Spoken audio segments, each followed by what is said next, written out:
La palabra fariseo ha adquirido significado propio en nuestra época.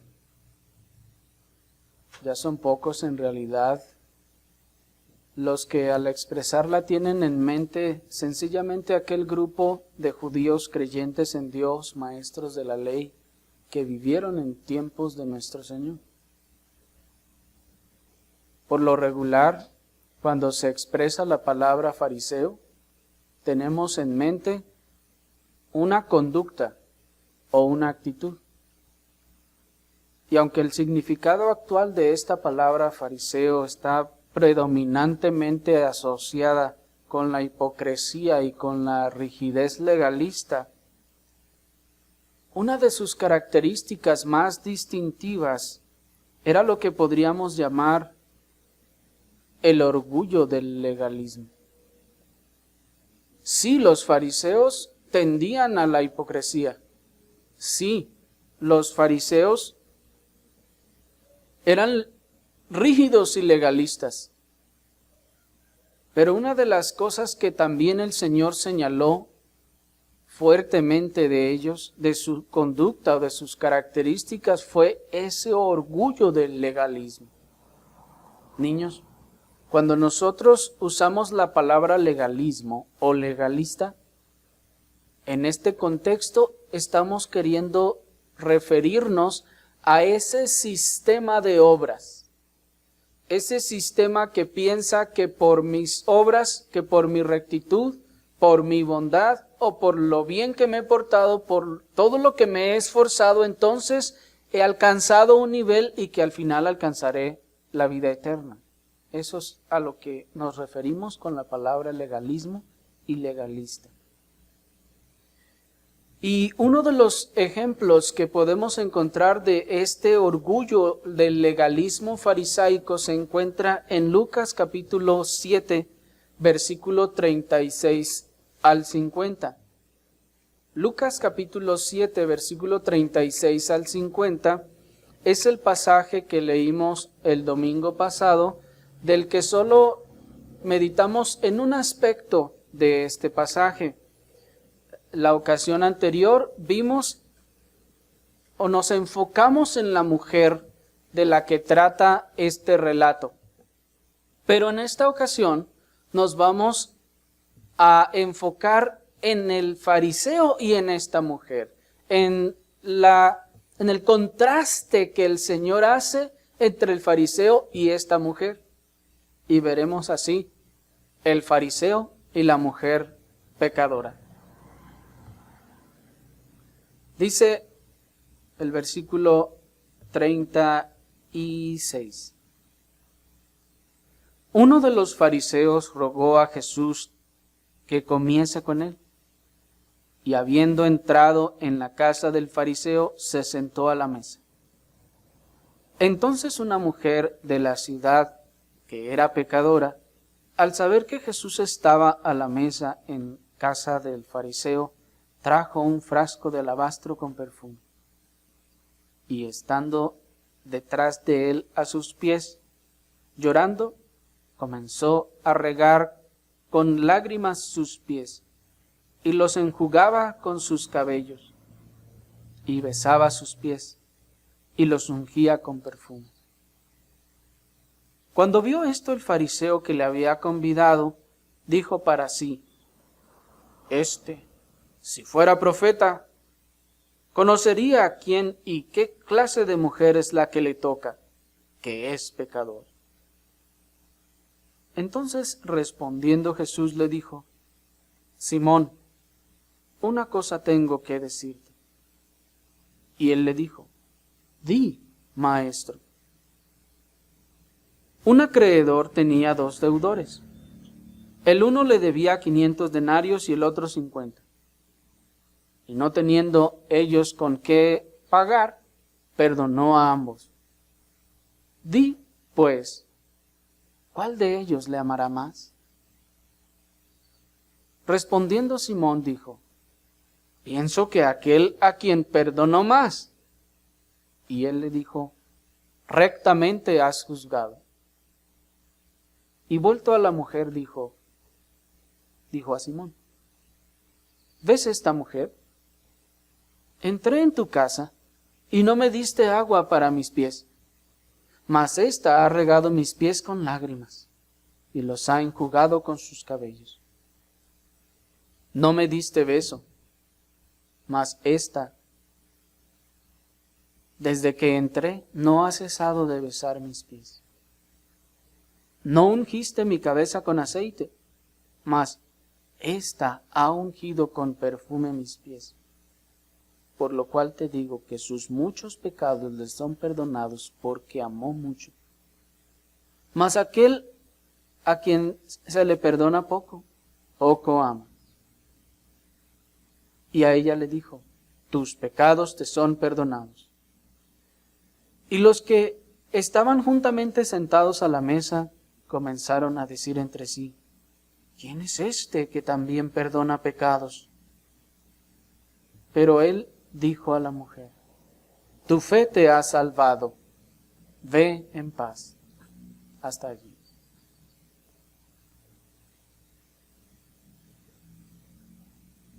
Once capítulos antes del relato del fariseo y el publicano, Lucas nos ofrece otro contraste entre un corazón soberbio y orgulloso de sus obras y el corazón quebrantado y humillado. Pues si observamos lo que está aconteciendo aquí, parece haber una especie de paralelismo entre el relato de el fariseo y el publicano y este que acabamos de leer. En ellos hay cosas comunes, casi todo lo es. Tenemos un fariseo por un lado, orgulloso de sus obras, y tenemos por el otro lado a una persona humillada y quebrantada. Tenemos a un fariseo menospreciando al que estaba ahí postrado, lejos, y tenemos acá al otro fariseo también menospreciando a la que estaba allí postrada, llorando y ungiendo los pies del Señor. Así que los dos relatos son muy semejantes, hermano. Y podemos observar, entre muchas otras cosas, el contraste que el Señor quiere hacer entre ese corazón orgulloso que siente que ya no necesita hacer mucho más y ese corazón humillado. Humillado, como decíamos el domingo pasado, por la convicción del pecado. Quebrantado en verdadera convicción de pecado. Veamos pues el relato. Luego de que la mujer pecadora derramara su alma en contrición, Simón, el fariseo anfitrión de nuestro Señor, lanza una mordaz crítica a nuestro Señor en su mente y dice, ¿se acuerdan que ya habíamos visto cómo cuando se hace esa expresión es una expresión de desprecio? Que fue la misma palabra, decíamos, que usaron cuando acusaban al Señor de estar endemoniado. Tiene demonio. Y dice este hombre en su corazón, si fuera profeta, conocería qué clase de mujer es la que le toca. De donde veíamos la ocasión anterior que seguramente este hombre no había invitado al Señor con muy buenas intenciones, no era que era admirador del Señor y le amaba y entonces por amor le invitó a comer a su casa como lo hizo Mateo. No, este hombre parece que tenía otras intenciones, pues notamos en sus palabras que el desprecio que hay en su corazón y la disposición pronta a descalificar a nuestro Señor, pues dice, si fuera profeta, entonces sabría lo que está pasando, de donde entonces inferimos que este hombre, a él le parecía que él no era profeta. ¿Me explico? Pero notemos cómo la preocupación de nuestro Señor no se centra en la defensa de su ministerio. ni en el esclarecimiento de los oficios proféticos u otras doctrinas. Él detecta u observa una necesidad más profunda en la vida y en el corazón de su anfitrión. Nuestro Señor observa que este hombre tiene necesidad de perdón.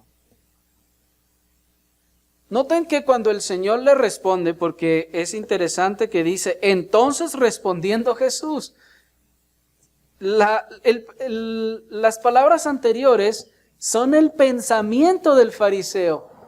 Es decir, nadie lo oyó, solo el Señor conoció sus pensamientos. Y qué interesante que dice, entonces respondió Jesús a sus pensamientos. Y en esta respuesta el Señor no se quiso preocupar en aclararle la legitimidad de su ministerio. A ver, tú estás dudando que yo sea profeta, te voy a demostrar ahorita que yo soy profeta. No, el Señor no se preocupó por convencer a este hombre de la legitimidad de su ministerio. Tampoco se preocupó por explicarle el oficio profético, en qué consistía y darle alguna cátedra o clase de todo lo que implicaba el oficio profético, que lo podría hacer y más tremendamente que cualquiera de nosotros. Pero el Señor detectó una necesidad más profunda en él. Algo que es más importante de tratar que todas estas cosas, que fue la necesidad de perdón en este hombre. Así nosotros, hermanos, cuando en alguna conversación sobre Dios o sobre la Biblia hayamos detectado esa necesidad profunda de salvación, como el médico que ha detectado una hemorragia abundante en su paciente de gripa, nuestro deber será relegar los otros temas a un segundo plano para dar atención urgente a su necesidad más vital, la salvación de su alma. Imaginen una persona que va al médico porque tiene gripa, pero cuando está ahí en la consulta, el médico se da cuenta que tiene una hemorragia interna y que está desangrándose o algo está pasando allí grave. ¿Y qué debe hacer el médico? ¿Preocuparse en la gripa por la que vino este hombre? No, se va a enfocar en aquello que es más prioritario, aquello que conservará su vida. Así nosotros, hermanos, cuando estemos conversando con algunas personas y hayamos detectado esa necesidad de perdón que tienen ellos, hermanos, nuestra conversación debe dirigirse a su necesidad más prioritaria, del arrepentimiento y el perdón. Muchas personas van a querer estar conversando con nosotros sobre qué dice la Biblia de los ovnis, o qué dice la Biblia de los dinosaurios, o qué dice la Biblia de tal o cual tema. Pero si nosotros hemos observado que hay una necesidad más profunda, nuestra conversación debe ser el Evangelio. Nuestra conversación, hermanos, debe dirigirse a la necesidad más profunda de esa persona, el Evangelio. Si estamos conversando incluso con una persona que dice que es cristiana y estamos hablando de la Biblia o de algún otro tema, pero en la conversación nosotros advertimos que esa persona no es creyente, hermanos, tenemos que enfocarnos en su necesidad principal, el perdón de sus pecados. El Señor detectó esto en este hombre. ¿Cómo lo hizo? Tan solo con la forma en la que Él despreció a esta mujer. Ve a esa mujer humillada, ve a esa mujer llorando, ve a esa mujer ofreciendo adoración al Señor y en vez de conmoverse, al contrario, se endurece. Y dice, si conociera la clase de mujer que la está tocando, ni se dejaría que lo tocara. ¿Qué está revelando eso? Que no entiende lo que esa mujer está pasando. Si no entiende lo que esa mujer está viviendo, si no reconoce la dignidad de aquel con quien está tratando, entonces ese hombre no ha pasado por ese lugar. No ha vivido esa convicción de pecado. Y el Señor entonces se dirige a tratar con él su necesidad más preponderante. Como cuando llega Nicodemo con el Señor y le dice: Señor, sabemos que has venido de Dios como maestro, porque nadie puede hacer estas cosas si no está Dios con él. Y el Señor no le dice: bueno, me da mucho gusto que tú hayas entendido estas cosas, qué bueno, gracias al Señor. No, le dice, ¿qué le dice? De cierto te digo que el que no naciere de nuevo no puede ver el reino de Dios. ¿Se dan cuenta? Todas las demás cosas y los demás temas pasan a segundo plano, porque la necesidad principal de esa persona es la salvación de su alma. Y veamos con cuán grande condescendencia nuestro Señor Jesucristo aborda la necesidad de su anfitrión. Y le propone una alegoría para hacerlo reflexionar sobre su verdadera condición. Y le dice: Simón, una cosa tengo que decir. Y noten, hermanos, la hipocresía del hombre. Luego que le ha dicho si fuera profeta, todavía le responde y le dice: di, maestro. ¿Se fijan? Primero está diciendo: yo no creo que sea profeta. Y el Señor le pregunta, y luego ya se acomoda y dice: sí, maestro, sí, pregúntame lo que tú quieras. ¿Se dan cuenta? Y el Señor le dice: un acreedor tenía 2 deudores, el uno le debía 500 denarios y el otro 50. Y no teniendo ellos con qué pagarle, perdonó a ambos. Di pues, ¿cuál de ellos amará más? Respondiendo Simón dijo: pienso que aquel a quien perdonó más. Y él le dijo: rectamente has juzgado. A pesar de la hipocresía del fariseo, su razonamiento era correcto, pero aún no se daba cuenta de que se trataba de él. Noten que el fariseo razona correctamente, de donde podemos ver que muchas personas podrán razonar o juzgar correctamente sobre circunstancias así. Es algo sencillo. Podemos preguntarle casi a cualquier niño: niños, si a 2 se les ha perdonado la deuda, a uno se le perdonan 50 pesos y al otro 500, ¿quién amará más? Es casi obvia la respuesta, pero este hombre todavía ni se da cuenta de que se trata de él. Y así es el fariseo. El fariseo no sabe que es fariseo. El fariseo vive en un mundo aparte. Él vive en el mundo en donde él es el más santo, en donde él es bueno, en donde él no ha hecho nada malo. Él vive en el mundo en donde pues todos son peores que él, o al menos él no es tan malo como los demás. Cuando le hablan de esas circunstancias, él dice: sí, pobrecillo del fulano que está allá en la fila de allá atrás. Sí, dígale, para que se arrepienta.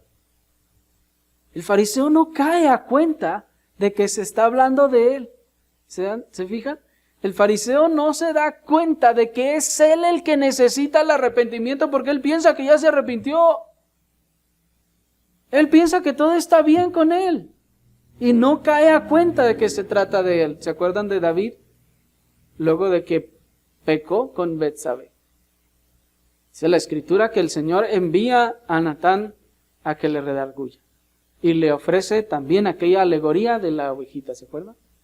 Y le dice: había un hombre que tenía una ovejita. Y era la única que tenía.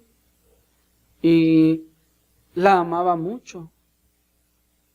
La cuidaba y la tenía como si fuera su hija.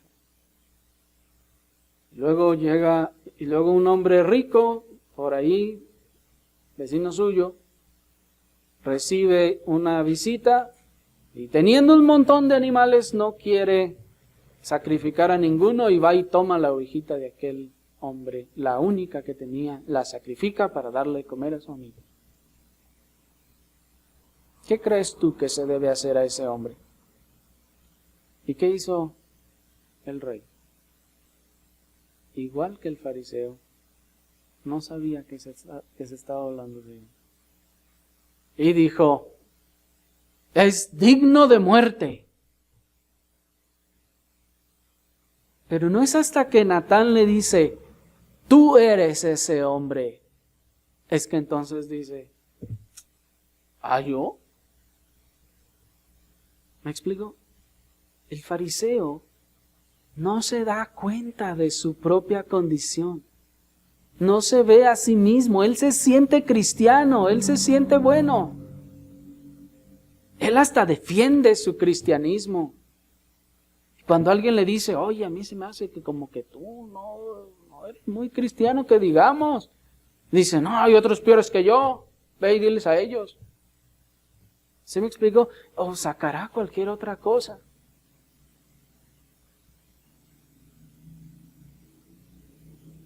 La terrible condenación del legalismo no se encuentra en sus obras por sí mismas, sino en el orgullo y la dureza de corazón que éstas le generan, y que a su vez le impiden ver su propia y su verdadera condición, y entonces, como consecuencia, le llevan a rechazar el Evangelio de Cristo para salvación.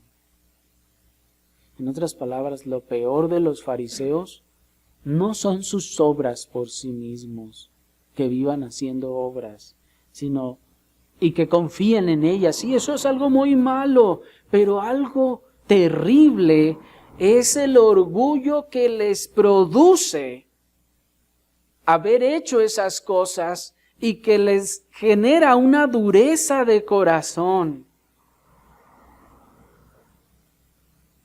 El fariseo, como se ha esforzado tanto, como le ha costado tanto, como ha sufrido tanto según él por el Señor, como ha dado tanto para el Señor según él, le ha costado mucho y él empieza a enorgullecerse de sus obras y ese orgullo endurece su corazón. Y eso le impide ver su propia condición. Le impide ver su verdadera condición. Él piensa que es bueno. Y el pensar orgullosamente que yo soy bueno o que no soy tan malo, entonces me cega para que yo pueda ver mi propia condición.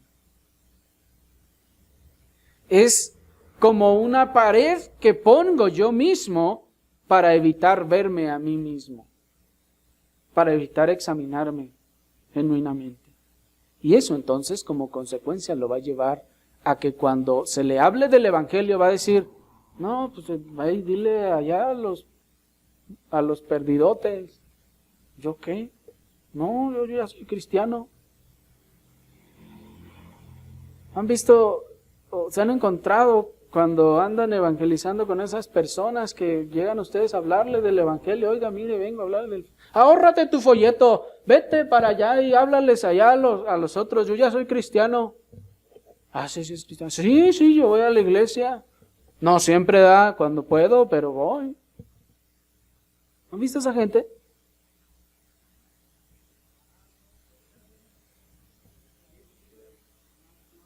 Y es aquí cuando el Señor tiene que ser lo suficientemente claro y enfático para que este hombre deje las evasivas y caiga en razón. Y ahora, a partir de este momento, noten que el Señor ve que el hombre no entiende la alegoría. Él dice, no, pues quién sabe quién estará hablando. No, yo sí soy cristiano. No, yo sí soy buena gente. Y entonces el Señor dice, bueno, ya que no me entendiste la alegoría, entonces voy a tener que ser más directo. Versículo 44. Y vuelto a la mujer dijo a Simón, ¿ves esta mujer? Entré en tu casa y no me diste agua para mis pies, mas ésta ha regado mis pies con lágrimas y los ha enjugado con sus cabellos. Ahora ya le dice las cosas de frente y sin alegorías. ¿Cuántas veces no tendremos que actuar nosotros como nuestro Señor, hermanos? Y como Natán, decir a nuestros familiares con toda claridad, amigo, papá, hermano, hijo, tú eres ese hombre, tú eres esa mujer, tú no eres cristiano. Porque a veces cuando estamos hablándoles del Evangelio, cuando estamos hablando de la Escritura y nos damos cuenta por su forma de proceder, por su desobediencia a la palabra de Dios, por su impenitencia, vemos que pues no se ven marcas de gracia en ellos, no se ve que el Señor haya obrado salvación en ellos, y entonces comenzamos a tratar de ayudarlos a que se examinen a sí mismos. Oye, ¿tú crees que un cristiano haría algo así? No, pues tal vez, quién sabe, y ahí sigue pensando que está hablando de otra persona. Pero noten, hermanos, que el Señor ahora se vuelve directo a Él. Ya no está hablando de aquel acreedor ni de aquellos deudores, ahora le dice directamente a Él. Mira, como no me entendiste, te voy a hablar con claridad. Yo acabo de entrar a tu casa y no me ofreciste esto. Pero mira a esa mujer. Y a veces tendremos, hermanos, que ser tan directos y decir a nuestros familiares que claramente se ve que el Señor no les ha salvado. Decirles, ¿sabes qué? Yo no veo que el Señor te haya salvado. Yo no veo que seas cristiano. Creo que estás confiando en tus obras, estás confiando en otras cosas.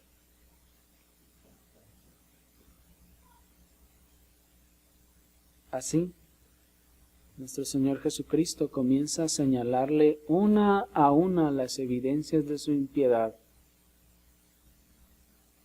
Le dice, tú dices que me honras y que soy tu invitado de honor, pero ¿entré a tu casa? Esto es, condescendí contigo para concederte el honor de mi presencia y tú no me diste el recibimiento mínimo acostumbrado de los que reciben a sus invitados con gozo y de corazón. Porque, ¿saben ustedes que cuando el Señor le dice, no me diste agua para lavar mis pies, se está refiriendo a aquella costumbre del Medio Oriente que por la época y la geografía, cuando llegaban a la casa de alguien, ya que todos andaban con sandalias que por lo general solo cubrían la planta de sus pies, cuando llegaban a la casa de alguien, lo que se hacía normalmente era que se les lavaba los pies. Se quitaban las sandalias y les lavaban los pies. Por lo general, en las casas tenían siervos o esclavos que eran a quienes ponían a lavarles los pies. O a veces el anfitrión mismo llegaba a lavarle los pies según el grado de dignidad que tuviese. Pero era algo necesario por el calor del camino, por el polvo, la tierra, el lodo, todo lo que hubiesen adquirido en los pies cuando llegaban y entraban en la casa de alguien. Era una costumbre, era algo de cortesía. Era como cuando para nuestros días llega alguien a la casa y ¿qué es lo primero que le ofrecemos? Agua, ¿no? O algún refresco o algo para tomar. ¿No es así? Y cuando no se ofrece ni agua para tomar, no se ofrece ni un café ni nada, entonces es una descortesía, ¿no es así? Pero en aquel tiempo era algo mucho más grave que eso, porque esto se convertía en una necesidad. En algunos casos, cuando el anfitrión no quería humillarse a lavarle los pies al otro, al menos le ofrecía agua y le llevaba el agua y le decía, aquí está tu agua, tú ahí lávate tus pies. Era, digamos que la forma mínima de manifestar esa cortesía. Y noten que el Señor le dice, entré en tu casa y no dice, y no me lavaste los pies, sino le dice, no me diste agua para lavar mis pies. Le está diciendo, no tuviste ni siquiera la menor de las cortesías. Ya no solo no me lavaste los pies, ni siquiera agua para que yo solo me los lavara me diste. De donde el Señor le está diciendo, y tú, según tú me invitaste, que porque era el invitado de honor, es como si el Señor le dijera, tú dices que me honras y que soy tu invitado de honor, pero estoy entrando en tu casa y no me estás recibiendo con el recibimiento mínimo acostumbrado de gozo de corazón. Ni siquiera me diste agua. Y aquí es donde se hace más aguda el señalamiento del Señor y le dice, mira cómo un verdadero creyente lo hace. Mira a uno que de verdad me ama. Mira cómo se comporta. No solo me lava los pies, sino que lo hace con el agua más sincera de todas, el agua del corazón. El Señor está entonces ayudándole a ver ese contraste. Tú dices que me honras, pero ni siquiera me recibiste cordialmente. Pero mira a esta mujer, que se ha humillado y ha lavado mis pies, lo que tú no hiciste. Ella lo está haciendo y lo está haciendo con la mejor agua que puede haber, el agua del corazón. Veíamos el domingo pasado que le llamaba Lutero a las lágrimas. El Señor le está diciendo, tú no hiciste esto, y ve lo que hace un cristiano. ¿Y así piensas que tu profesión de fe es genuina? Es como si el Señor le estuviera diciendo. ¿Así piensas que tú me amas, que así estás mostrando que me amas, que me honras? Mira, los que sí me honran, ellos hacen esto. Y el Señor le dice, ¿y así piensas que tu profesión de fe es genuina? No me adoras. Es como si dijera, te da flojera venir a adorarme. Primero pones en importancia otras cosas. Para ti yo no tengo valor, es lo que le está diciendo. Porque evidentemente el invitado de honor tenía valor, estima para el anfitrión. Vamos a ver otras de las cosas que se hacían al invitado de honor, a aquella persona a la que se estimaba de verdad. Y el Señor le está diciendo, tú me estás mostrando que ni me estimas. Es como si nos dijera a nosotros en nuestros días, ustedes lo que están demostrando es que ni me estiman más su dinero, estiman más su trabajo, estiman más sus cosas materiales que a mí, que las cosas que tienen que ver conmigo. Y todavía dicen que son cristianos. Luego le dice en el verso 45, no me diste beso, mas esta desde que entré no ha cesado de besar mis pies. El Señor le está diciendo, no me manifestaste ninguna muestra de amor y amistad.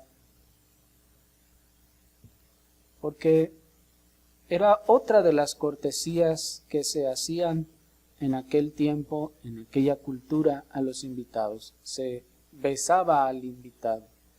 Y hermanos, aunque para nosotros culturalmente pueda ser algo extraño de escuchar, en aquel tiempo era algo muy honroso y respetable que se besara al invitado.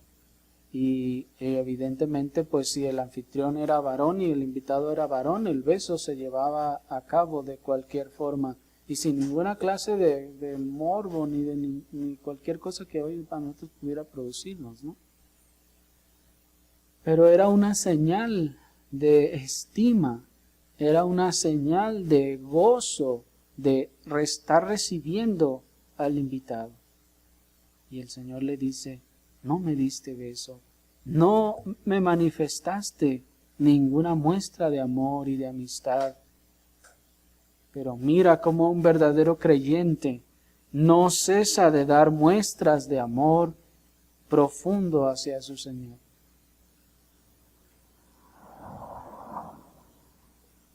¿Se dan cuenta? El Señor está tratando de abrir los ojos de este hombre.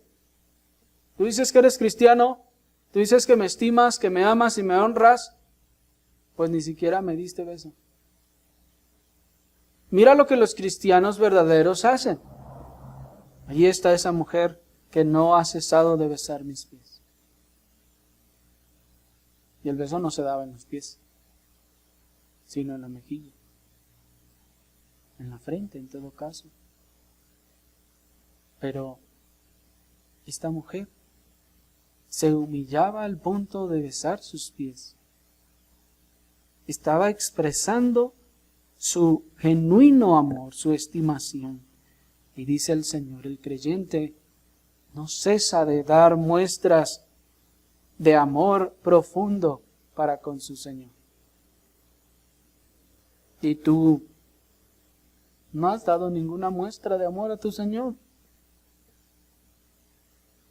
¿Aún así sigues diciendo que lo amas y que lo honras? Ahí estás cantando cuánto te amo y te amo Cristo y cuánta cosa.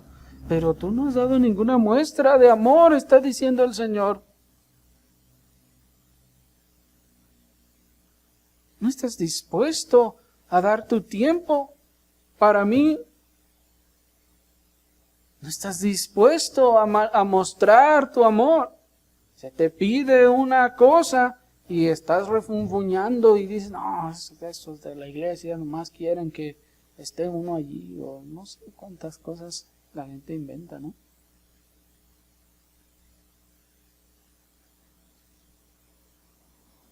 Noten cómo dice el verso 46. No ungiste mi cabeza con aceite, mas ha ungido con perfume mis pies. En aquel tiempo, también el ungir la cabeza de alguien más era otra de las cortesías que se daban a los invitados. Se les ponía aceite, por lo general aceite de oliva, que por caro que fuera, era relativamente económico en comparación, como vamos a ver, de lo que está haciendo esta mujer. Pero normalmente se les ungía y la cabeza, y el cabello, entonces cobraba brillo y lustre. Era una costumbre de aquel tiempo. Recuerden también varias ocasiones la Escritura nos dice, por ejemplo en el Salmo 23, unges mi cabeza con aceite, ¿se acuerdan? Mi copa está rebosando. Cuando Noemí manda a Ruth con voz, le dice, lávate y úngete. Úngete era echarse ese aceite sobre la cabeza para dar un mejor aspecto. Y así el Señor le está diciendo a este hombre, no ungiste mi cabeza con aceite, lo que se hacía pues entonces con aquellos invitados dignos, con aquellos invitados amados, con aquellos invitados estimados por el anfitrión. Y dice, no ungiste mi cabeza con aceite, mas ésta ha ungido con perfume mis pies. Y otra vez el Señor está estableciendo la distancia de la falta de obediencia de este hombre y la obediencia de la mujer.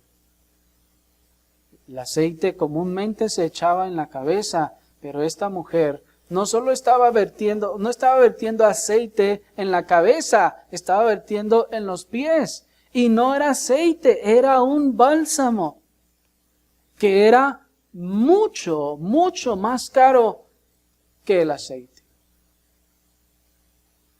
¿Recuerdan ustedes a aquella mujer que quebró aquel frasco que costaba esos 300 denarios? ¿Se acuerdan? De lo que Judas mismo se indignó. Así pues el Señor le dice, no ungiste mi cabeza con aceite, no estuviste dispuesto a hacer el menor gasto para que yo estuviera confortable. Y mira como un verdadero creyente invierte más de lo que es usual para derramarlo en cosas que otros considerarían indignas. El Señor está tratando de acentuar y mostrar con toda claridad la diferencia del corazón. Uno es un corazón cerrado que no está dispuesto ni a darle ni el aceitito más barato. Y el otro es un corazón tan dispuesto, entregado, que está dispuesto a dar lo que sea y derramarlo, no en la cabeza, en los pies.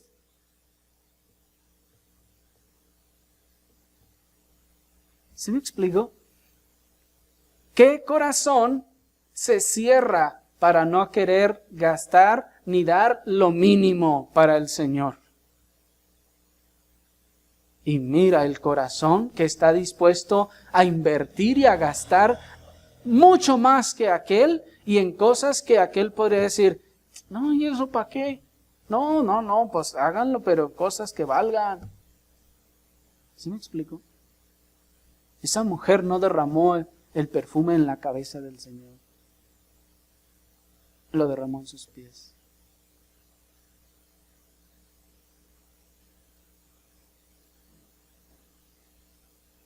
El Señor le está diciendo, mira cómo un verdadero creyente invierte más de lo que es usual para derramarlo en cosas que otros podrían considerar indignas.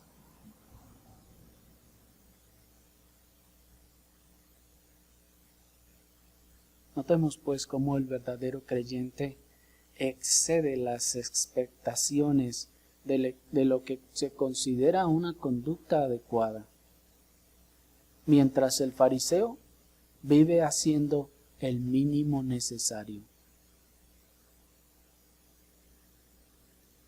¿Se dan cuenta? El verdadero creyente excede las expectaciones de lo que se considera una conducta adecuada. Pero el fariseo siempre vive preguntando, ¿cuál es el mínimo aceptable?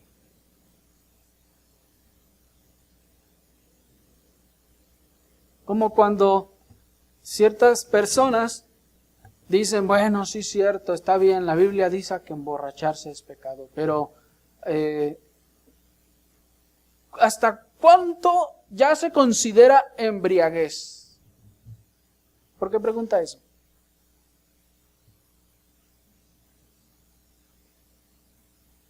Miren su corazón. Su corazón desea eso, pero su mente le dice, no puedes quedar mal. Tú eres una buena gente, no, tienes muy buena fama, no puedes quedar mal. Entonces hazlo poquito antes de que caigas en algo mal. Y ese es precisamente el espíritu del fariseo. Ya lo hemos visto en otras oportunidades. El Señor, por eso les decía, habéis oído que fue dicho a los antiguos, no matarás. Y en eso explicamos ya en otras oportunidades cómo los fariseos enseñaban y decían, el mandamiento nomás dice no matarás. Tú puedes golpear a tu esclavo y darle tantos azotes hasta que esté casi por morirse. Si no se muere, entonces ya no pecaste. Ese es el espíritu fariseo, que pretende que obedece a Dios en lo mínimo necesario. ¿Cuántas veces dicen que tengo que ir a la iglesia? ¿5? ¿10?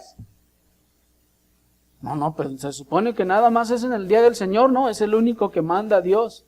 Y si el otro, pues, no puedo ir, pues no es pecado.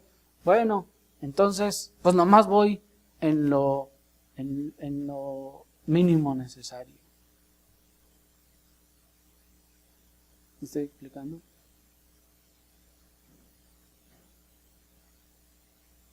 Mientras el creyente tiene un corazón completamente diferente. Un corazón dispuesto, alegre, a obedecer y servir a su Señor. No tiene un corazón de mínimos, sino lo da todo lo que tiene. Allí está esa viuda dando sus sus 2 blancas, todo lo que tenía. ¿Se dan cuenta de la diferencia? No está en el exterior, sino en el corazón.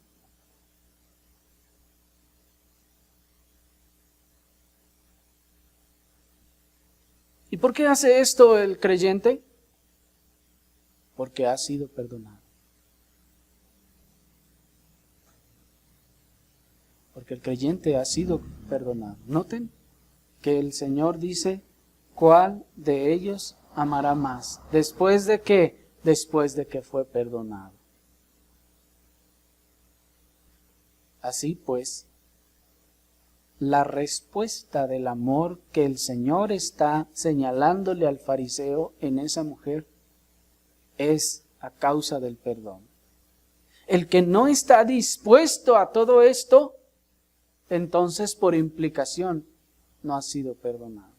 El Señor le está diciendo, tú no me diste agua, no me diste beso, no ungiste mi cabeza. ¿Cómo dices que fuiste perdonado?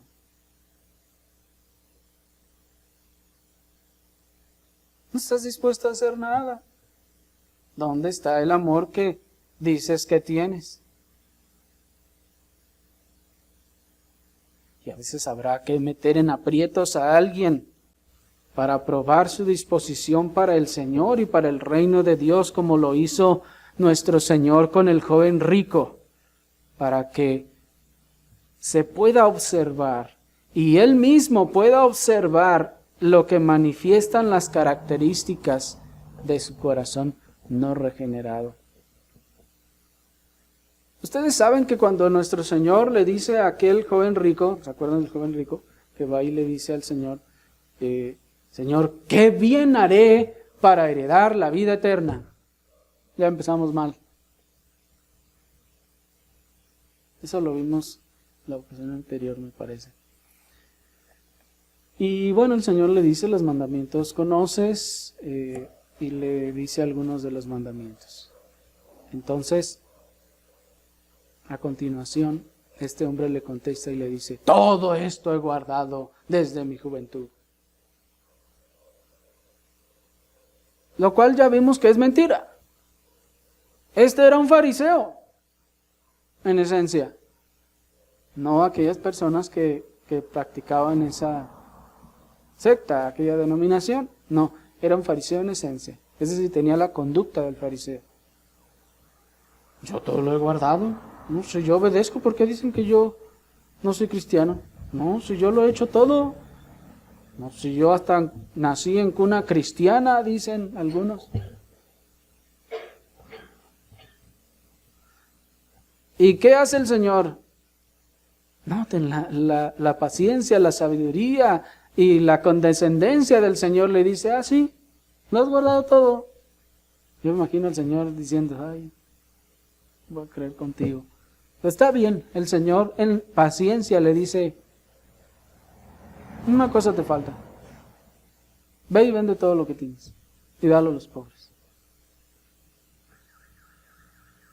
¿Le estaba diciendo el Señor que dando todos sus bienes, entonces ganaría el cielo? Obviamente no. Eso contradice completamente el Evangelio de salvación por gracia. No. Él le estaba probando y le estaba diciendo, ¿quieres ver de verdad lo que hay en tu corazón? Ahí te va. Vende todo lo que tienes y dalo a los pobres. A ver si es cierto. ¿Estás dispuesto a hacer eso? No, espérame, no. Bueno, mira entonces tu corazón. Porque los creyentes en Hechos, capítulo 1 y 2, capítulo 2, tomaban, y el 3, vendían sus posesiones y daban todo el producto de lo vendido para las necesidades que había. ¿Sí me explico? El Señor le mete en esta situación para que Él pueda ver su propio corazón. Lo mismo está pasando aquí con este hombre. Dice, tú no estuviste dispuesto a hacer nada de esto. Lo que me está diciendo que tú no eres perdonado.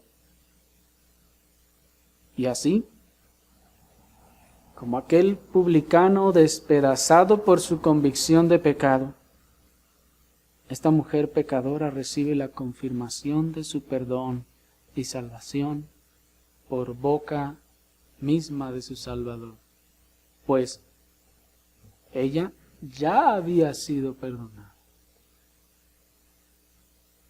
Su convicción de pecado muestra su vida espiritual. El muerto no puede tener convicción de pecado. Está muerto.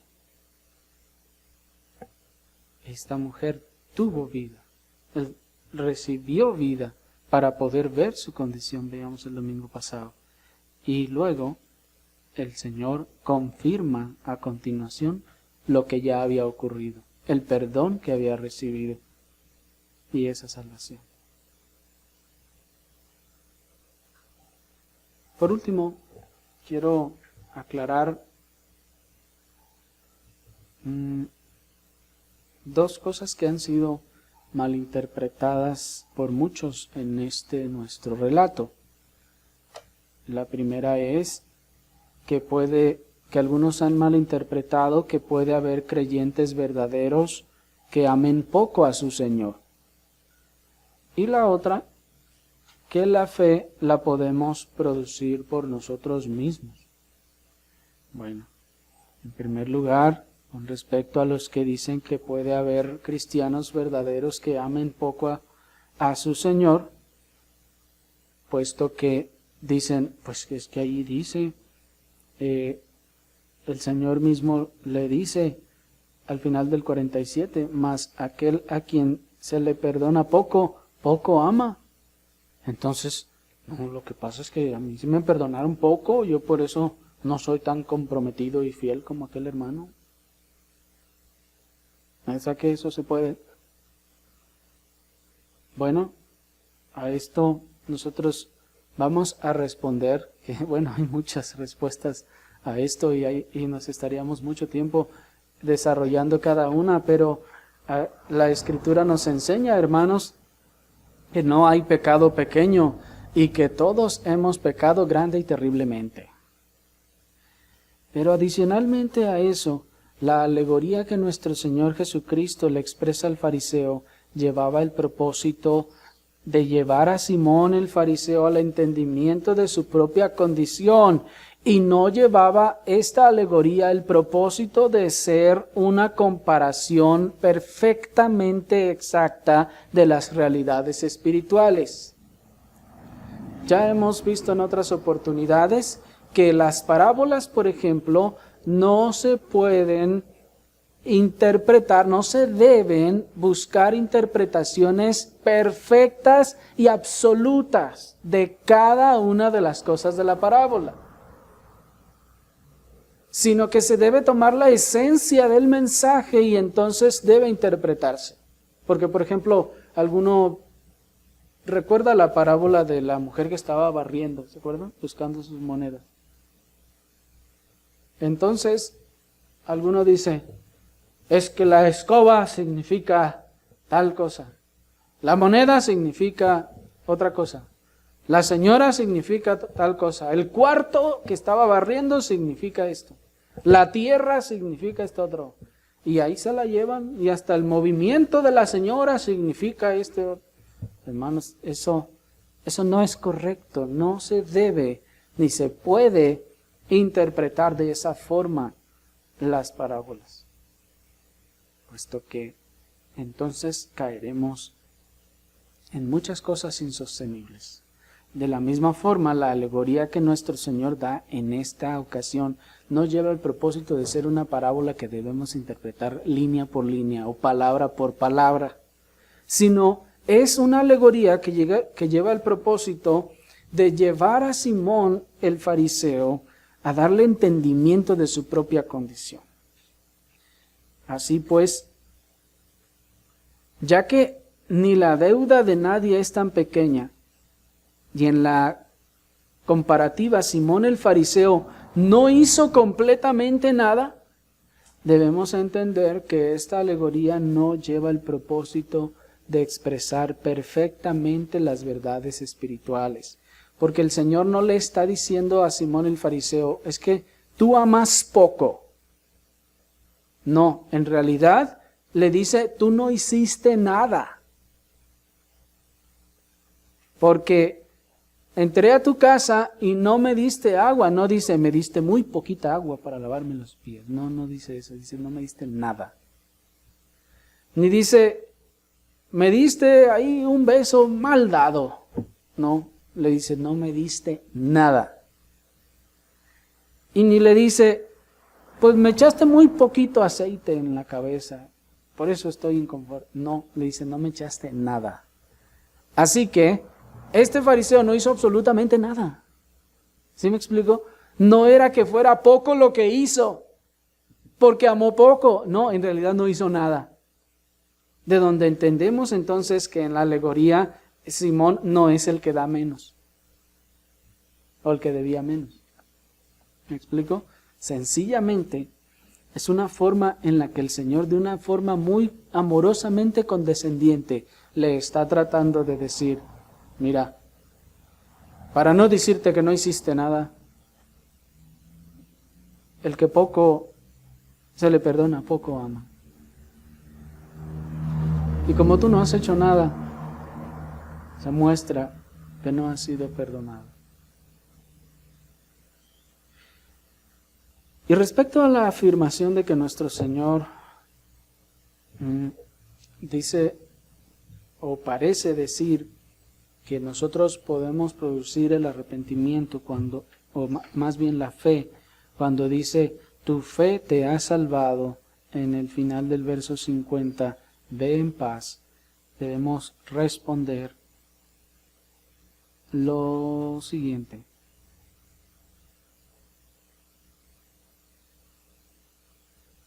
Esto, la verdad es que no está incorrectamente dicho, hermanos.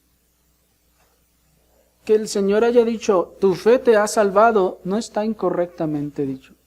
No, el Señor no lo dijo mal, ni está mal traducido, ni nada. Es correcto.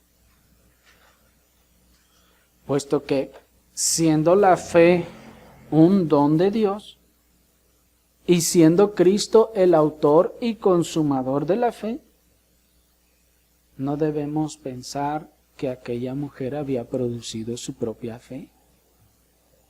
Pues, ¿qué dice la Escritura? Por gracia sois salvos por medio de la fe, y esto no proviene de ustedes, pues es un don de Dios. Así la fe para salvación es un don de Dios. Ya nos dice la Escritura que Cristo es el autor y el consumador de la fe. Él es el autor y el confirmador y el consumador. Así, Él da la fe. Pues esta mujer, vimos, ya tenía vida, ya había sido perdonada, ya tenía convicción de pecado, entonces le es dada la fe. Pero el Señor da la fe, pero yo soy el que creo. Haciendo uso de esa fe recibida, el creyente cree. De tal forma que, ya que le ha sido dado, bien, correctamente se puede decir, tu fe, pues se la dio. ¿Me explico? Bien. Amigo, ¿has sido tú realmente perdonado? ¿Pueden ver los demás el amor y la honra que tú profesas al Señor? Porque en nuestra propia opinión podemos estar honrando todo lo posible y de la mejor manera al Señor. La pregunta es, ¿pueden ver los demás el amor y la honra que profesas al Señor? ¿Te arriesgarías a preguntarle a pastores sanos y hermanos maduros en la fe si tú das muestras de ser un cristiano verdadero? ¿Se animarían a preguntarle a pastores sanos? Porque si van y le preguntan al Cash Luna, pues imagínense que les va a decir, ¿no? No, pregunten a pastores sanos. ¿Se arriesgarían a preguntarles, o a hermanos maduros, hermano, yo doy muestra de ser cristiano verdadero?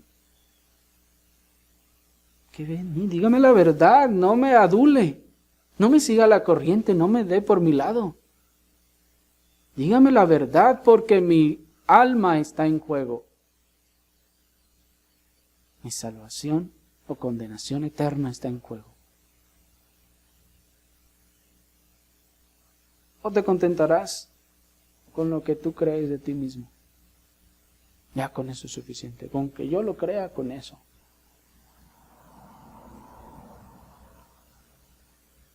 No actúes, pues, como la persona que dijo, pues en las 3 iglesias que he estado me han querido hacer a su molde, refiriéndose a la conducta, pero no me he dejado. ¿Cómo les parece esa afirmación? Ha estado en 3 lugares y, hablando de la conducta, en los 3 lugares me han querido que me haga yo así, no me he dejado.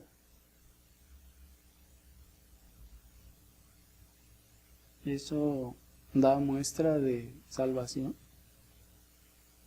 ¿De cristianismo verdadero?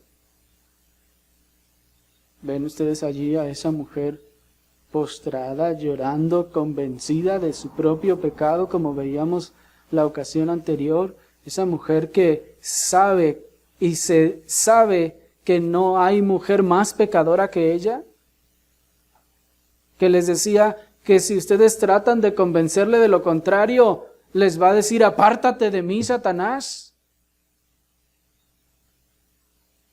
Yo soy el peor de los pecadores.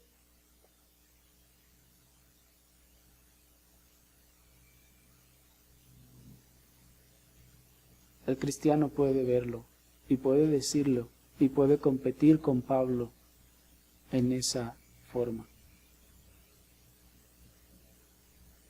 Así que, si hoy oyes su voz, no endurezcas tu corazón como el fariseo. Si hoy el Señor ha redarguido tu vida, tu conducta, no hagas como el fariseo.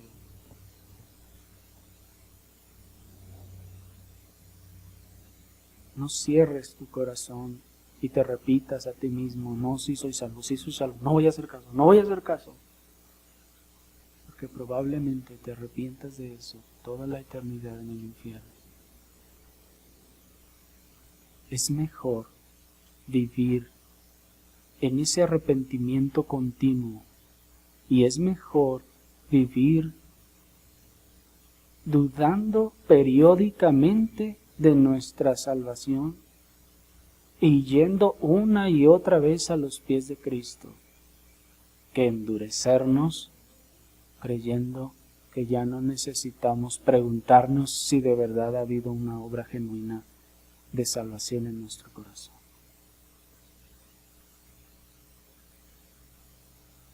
Que el Señor tenga misericordia de nosotros. Oremos, hermanos.